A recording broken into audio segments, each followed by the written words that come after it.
এক গ্রামে থাকত হাবিবুল নামের একজন মানুষ। গ্রামের সবাই তাকে পাগল মনে করত। ছোটরা তার দিকে দৌড়িয়ে হেসে বলতো, দেখো পাগল হাবিবুল আবার কি করছে। কিন্তু হাবিবুলের মন বড় ছিল এবং সে আল্লাহর পথে চলতে কখনো ভয় পেত না। হাবিবুল প্রতিদিন সূর্য ওঠার আগে উঠে নামাজ পড়ত। গ্রামের লোকেরা হাসত, কিন্তু হাবিবুল কখনো তাদের দিকে খেয়াল করত না। সে ভাবত, মানুষ যা বলুক আল্লাহ দেখছেন। দিনের বেলা হাবিবুল গ্রামের মানুষের কাজে সাহায্য করত। কারো ঘর মেরামত করত, কেউ বিপদে থাকলে সঙ্গে দাঁড়াত। তবে সে সব সময় তার সাহায্য করতে গেলে এমন অদ্ভুত আচরণ করত যে কেউ প্রথমে বুঝত না। কেউ তার কথা মানত না, কেউ হাসি থামাত না। কিন্তু হাবিবুলের মুখে সব সময় শান্তি ও হাসি ছিল। একদিন গ্রামের একটি ছোট ছেলে ঝড়ের মধ্যে হারিয়ে গেল। গ্রাম জুড়ে কান্না, চিৎকার আর হাহাকার। সবাই খুঁজতে বের হলো, কিন্তু কোথাও তাকে পাওয়া গেল না। হাবিবুল নামাজ শেষে চুপচাপ বের হলো। গ্রামের সবাই হাসতে হাসতে বলল, পাগল আবার কি করবে দেখো। কিছুক্ষণ পর হাবিবুল সেই শিশুকে ধরে নিয়ে এলো।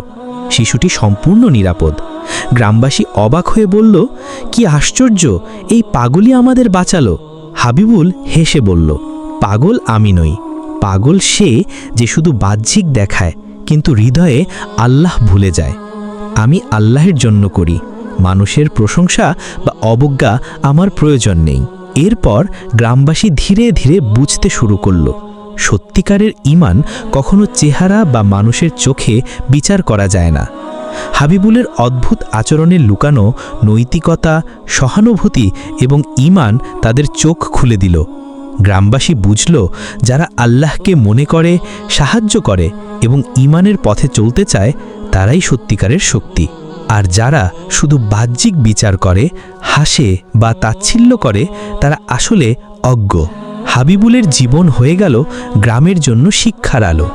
ছোটরা তাকে দেখল এবং শিখল, সত্যিকারের মহানতা বাহ্যিক নয়, হৃদয়ে আল্লাহর ভক্তি এবং মানুষের জন্য ভালো কাজেই। বাহ্যিক আচরণ দেখে কারো বিচার করা উচিত নয়। সৎ এবং ভক্তিময় হৃদয়ই সবচেয়ে বড় ধন। সাহায্য, সহানুভূতি এবং ঈমানই মানুষের প্রকৃত মূল্য। সত্যিকারের পাগল সে নয় যে অদ্ভুত আচরণ করে, পাগল সে যে আল্লাহ ভুলে যায়।